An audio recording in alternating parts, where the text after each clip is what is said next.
Assalamualaikum warahmatullahi wabarakatuh. Perkenalkan, nama saya Astia dari kelas B dengan nomor stambuk 20 02361201048. Di sini saya ingin menjelaskan tentang materi controlling. Definisi controlling atau pengendalian manajemen. Menurut Henry Fayol, pengendalian suatu usaha terdiri dari melihat segala sesuatu yang sedang dilakukan sesuai dengan rencana yang telah diadopsi, perintah yang telah diberikan, dan prinsip-prinsip yang telah ditetapkan.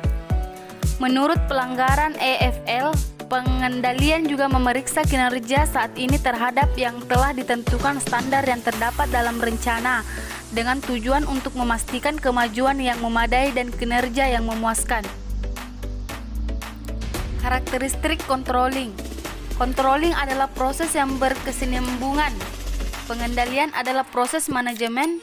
Pengendalian juga tertanam dalam setiap tingkat kinerja organisasi.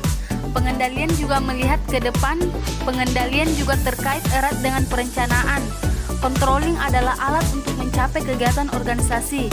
Controlling adalah proses akhir. Tipe-tipe pengawasan. 1. Pengawasan pendahuluan. Dirancang untuk mengantisipasi masalah-masalah atau penyimpangan-penyimpangan dari standar atau tujuan dan memungkinkan koreksi dibuat sebelum suatu tahap kegiatan tertentu diselesaikan. 2. Pengawasan konkuren, yaitu pengawasan yang dilakukan bersamaan dengan pelaksanaan kegiatan. 3. Pengawasan umpan balik, yaitu mengukur hasil-hasil dari suatu kegiatan yang sudah diselesaikan. Tahap-tahap dalam proses pengawasan. Penetapan standar adalah suatu satuan pengukuran yang dapat digunakan sebagai patokan untuk penilaian hasil-hasil. 3. Bentuk standar yang umum. 1. Standar fisik. 2. Standar moneter. 3. Standar waktu. Penentuan pengukuran pelaksanaan kegiatan adalah menentukan pengukuran pelaksanaan kegiatan secara tepat. Pengukuran pelaksanaan kegiatan. Cara untuk melakukan pengukuran pelaksanaan. 1. Pengamatan. 2. Laporan-laporan. 3. Metode-metode. 4. Inspeksi. Pertandingan pelaksanaan dengan standar dan analisa penyimpanan adalah perbandingan pelaksanaan nyata dengan pelaksanaan yang direncanakan atau standar yang telah ditetapkan. Pengambilan tindakan koreksi bila diperlukan. 1. Mengubah standar mula-mula. 2. Mengubah pengukuran pelaksanaan. 3. Mengubah cara dalam menganalisa.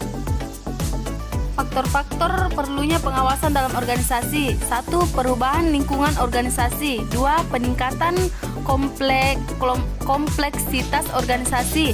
3. Kesalahan-kesalahan. 4. Kebutuhan manajer untuk mendelegasikan wewenang. Langkah-langkah perancangan proses pengawasan. 1. Merumuskan hasil yang diinginkan. 2. Menetapkan petunjuk. 3. Menetapkan standar penunjuk dan hasil. 4. Menetapkan jaringan informasi dan umpan balik. 5. Menilai informasi dan mengambil tindakan koreksi. Karakteristik pengawasan yang efektif. Akurat, tepat waktu, objektif dan menyeluruh, terpusat pada titik-titik pengawasan strategi, realistik secara organisasional, terkoordinasi dengan aliran kerja organisasi, fleksibel, realistik secara ekonomis, bersifat sebagai petunjuk dan operasional, diterima para anggota organisasi. Tipe metode pengawasan. Metode pengawasan kuantitatif cenderung untuk menggunakan data khusus dan metode-metode kuantitatif untuk mengukur dan memeriksa kuantitas dan kualitas barang. Metode kuantitatif terdiri dari 1. Anggaran. 2. Audit. 3. Analisa BREAK. 4. Bagian dan teknik yang berhubungan dengan waktu pelaksanaan kegiatan. 5. Analisa rasio.